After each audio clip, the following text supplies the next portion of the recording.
Hi, everybody. I'm Tony Wilson, here with my good friend and co-host, Adrian Wright, and this is The Supernatural and Beyond. Okay, we're off and running. 2020 has been a very different kind of a year.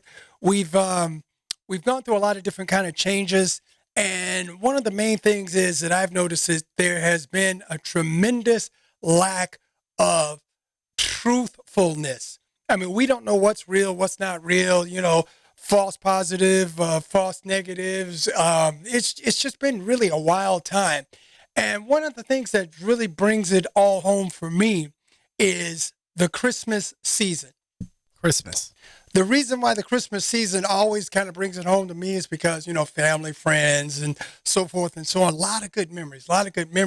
But I started doing a little research into the origins of Christmas, and it's very, very interesting how someone can say something and a tradition can get started without any basis in fact, which is what led me to talk about earlier how we're not really sure what the truth is. So what we're going to do is we're going to lay out a little history of Christmas. And I want to start off with Adrian. Adrian, can you tell me just, maybe your top 3 Christmas memories? My personal? Yeah, your personal. 3? Okay. I would say receiving gifts as a little kid. Definitely time with family because, growing up, we lived in different areas. And so my dad would drive us back home to Georgia because I'm from Georgia. So he would drive us from Texas or from New Jersey. And it was a great time. So it was time away from school, time with family, and time of giving and receiving gifts. So what were some of the traditions that you experienced during that time period? Like personal family traditions, eating food with family. Jolly old fat man Saint Nick sneaking into the we're going to crib talk about him through the chimney, down the chimney, uh-huh. ho ho ho. Uh-huh. But that was like as a kid. So as an adult, it's pretty much time with family, time off of work, time away from school. Yeah, a lot of that. Snowboarding. They had snowboarding back then? Well, growing up, I always wanted to snowboard for Christmas. Lived in Massachusetts for a while where we had these big hills, and that's kind of where I got into snowboarding because they would sell little cheap snowboards, about $15-20, straight plastic, bad bindings. But as a young kid, it was cool to learn how to just ride that down a hill. Wow. Yeah. I'm not really in for the cold. I like, 72 degrees and better. Yeah. Anything below that, break out the parkas. I like my white Christmas. White Christmas, not one way or the other. Not really into the whole white Christmas thing because that indicates cold. Well, the reason I was asking you about that, it was pretty much like me. A lot of the things, the Christmas tree, it was a big deal to go out and get the tree, bring it in, decorate it. Always food. My parents are from Texas. Yeah. And so it was a lot of good Texas eating during that time of the year. And of course, just family and friends. Yeah. So a lot of the things and traditions that we have become accustomed to are actually based in pagan festivals and rituals. To some extent, yeah. Well, to a lot of extent, believe it or not. I did my research, as always, on Christmas. And one of the things that I discovered, it's that Christmas has been used by Christians and pagans and what we call infidels. And let me go ahead and clarify that. Infidels. When I say Christians, that's generally the Christian church, whether it be Protestant, Methodist, Catholic, or whatever. And some are Christian by name only. Yeah. But continue. Another story. Christian, right? Rabbit hole, which we'll get to later on. Pagans. Mm-hmm. Pagans are generally referred to non-believers. And that doesn't matter whether you're Christian or not. Right. Pagan is a pagan. If you're Christian, call a pagan a pagan. And then there's infidel, which generally comes from Islam. Islam, yeah. And so that's just so that we have kind of an idea because these words are floating around and we want to make sure that we're not trying to offend anyone. We're not trying to assault anyone. Right. We just want to let it be known the terminologies that are out there. All right. So First part of my research was the Christians celebrate Christmas as the birth of Jesus, the birth of Messiah. That's what I heard too. There's a lot of people that do that. Many Christian traditions come from ancient pagan practice, being non-Christian, that the Christians have adopted. Again, I mentioned the tree. Right. You bring it in out of the woods, you decorate it. What's interesting is the part about the tree, not to interrupt, but to touch on it, is the prophet Isaiah 46, talks about how you're not supposed to bring in the tree, how you're not supposed to cut it down, how the pagans, as you're saying, would decorate it with silver and gold. They would fix it with hammer and nails so it cannot move. Right. So it's very interesting to touch on that. And Isaiah was specifically referring to idolatry, idol worship. Idol worship. Again, going back to the pagan roots of what we're talking about. And I'll say it again, just to make sure that we're on the same page here, that the festival of Christmas is celebrated by Christians, pseudo-Christians, and non-Christians alike. Yeah, so pretty much everybody. Yeah, everybody. From all walks of life. Everybody wants to celebrate. But again, the Christians say this is the day that Jesus, the Christ, was born.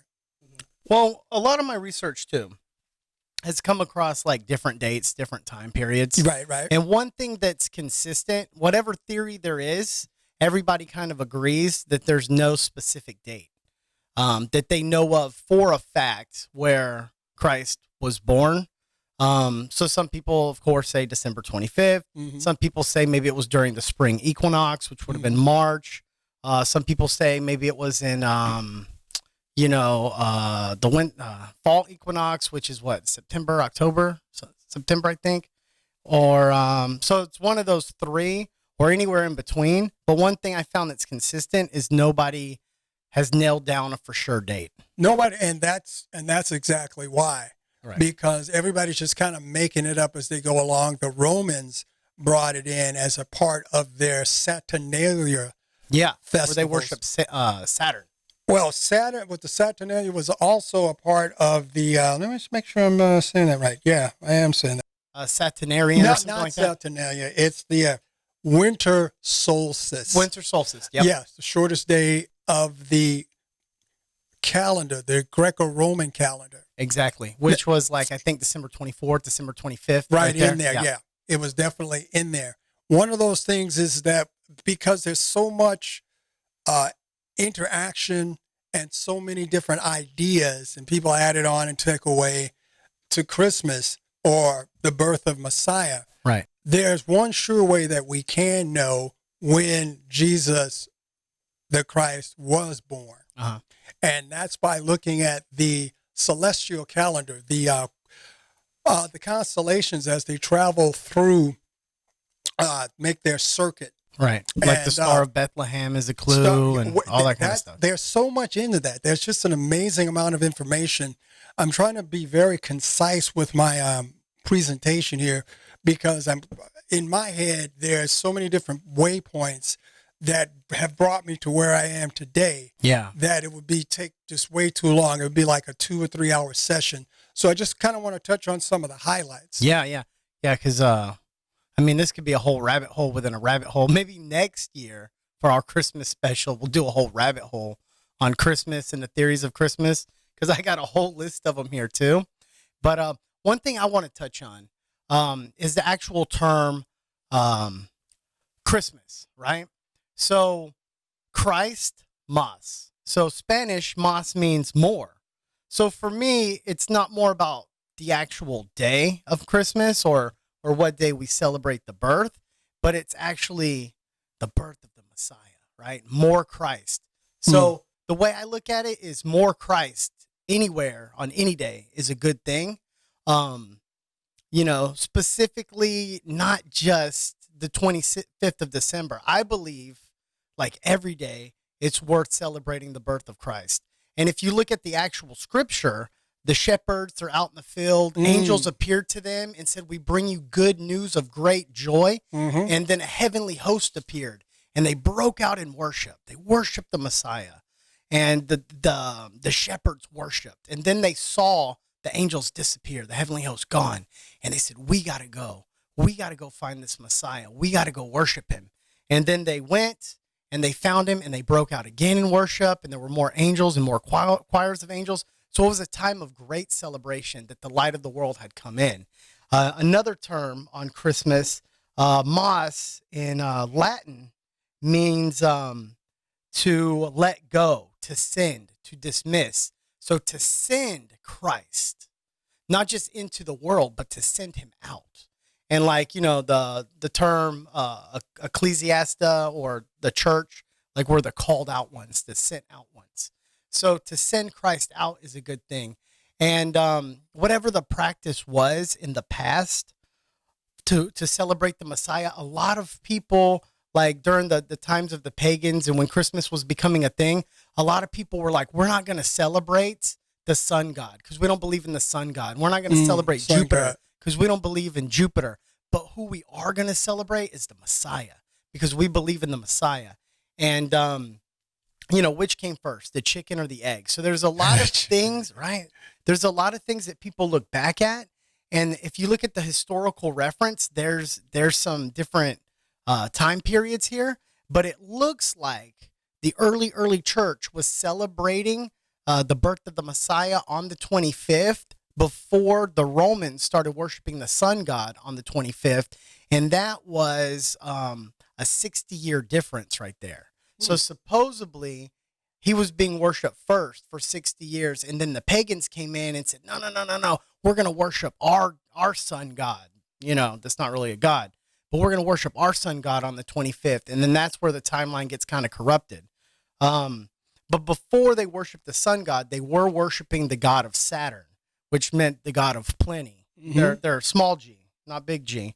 And that was done December, I think, 6th or 7th is when they started that. And it was for a 3-week period. So I just found all that interesting. Yeah, that's one of those things. Now, going to get a little controversial here. For a lot of people, they don't realize that Jesus, Yeshua, is Jewish. Yeah. He's Hebrew. He's Hebrew. So consequently, the Hebrews had a way of keeping a much more accurate track of time. Yes, they did. And we go all the way back to Genesis again. The sun, the moon, and the stars will be set for times, signs, and seasons. And as I mentioned earlier, right, the celestial calendar with the constellations traveling through the skies throughout the year, it was very easy for all peoples to know what time it was and what season it was. Right. Yeah. Times and season. Interesting little a little factoid that the creator of heaven and earth, the God of Abraham, Isaac, Jacob, and Jesus, Elohim, yeah, gave us a way to keep track of the different celestial constellations throughout the year. And that was through the feast days. Okay, feast days. Yep. Feast like days. The Feast of Tabernacles. I got a list here. I'll run them down for you very quickly. Yeah. Each one of them deserves a 2 to 3 hour session all on itself. Right. But we have 7, and they're divided into 2 sections. Okay. The spring festivals and the fall festivals. Right. Okay, spring festivals. Passover, unleavened bread, first fruits. Mm-hmm. Okay. The next set is Pentecost, right? Feast of Tabernacles, Day of Atonement. So those, actually, I got that feast days. Yeah, because wouldn't Pentecost be in the springtime? Pentecost, because it's 50 days after Passover. 50 days after Passover. Yeah, that's in the first 4 festivals. Okay. Yeah, the first 4, then the last 3. And what those 2 different divisions represent is the first coming of Messiah.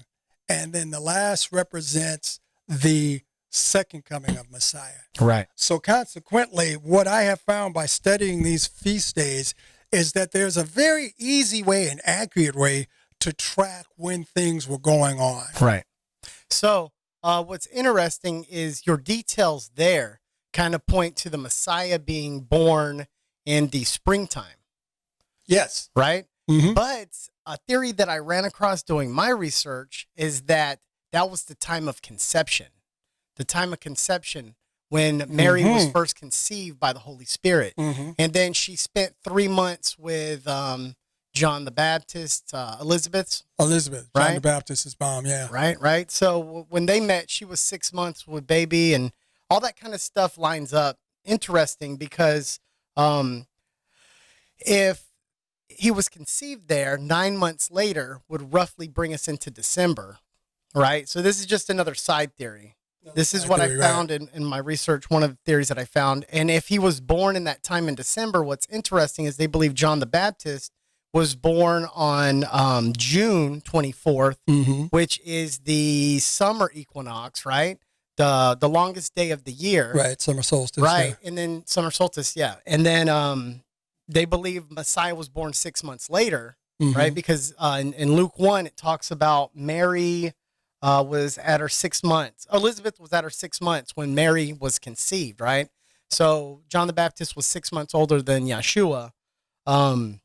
So anyways, he would have been born on the 25th, which is the first day of it getting lighter and lighter and lighter because of the winter solstice, right? So what's interesting is John the Baptist said, I must decrease, he must increase. So what's interesting is Jesus, Yeshua, is referred to as the light of the world. Right. So what happens is after the time of John the Baptist's birthday, the light of the world decreases throughout the year. And then on December 24th, it starts getting brighter on December 25th. So that's the time of the sun increases. It's just an interesting theory that ties in that date. Yeah, it is an interesting theory, and I'm going to use that word theory. Yeah, this is a theory. It's a theory. And however, I have a tendency to lean more toward what saith the scriptures. Yeah, If the exactly. Creator went through the whole process of putting in the sun, the moon, and the stars for time, signs, and seasons, Right. and the Messiah fulfilled all of the prerequisites perfectly. Yep, over 600. Over 600. See, that's an interesting number. Let's move on. Another rabbit hole, Dave. Another rabbit hole for another rabbit hole. However, my leaning is toward the festivals, that they would definitely indicate and point out when the Messiah is coming, because basically everything, world history, is his story. His story. Of Exactly. how he is going or has already redeemed mankind. And he's a God of truth. So he's going to give us a solid, concrete way to prove it. They say you have 2 or more witnesses, and the festivals alone Our witnesses. Then if you get into astronomy, not astrology, where, you know, Astronomy. what you're saying. Yeah. It's specifically indicates just by the constellations when Messiah was born, when the Magi, or the 3 wise men, came over to see the Messiah. What they did was they were following the star constellations. Right. And the star constellations start in Virgo, which is not necessarily a virgin. And we did a series on these stars. Yeah, we did a series. So check back to season 1 for us, and you guys can watch that. But go ahead. Thank you. There was... There's our plug for season 1. Season 1. So Virgo, you were saying Virgo before I interrupted. No, that's okay. That's okay. When you got to get it out, you got to get it out.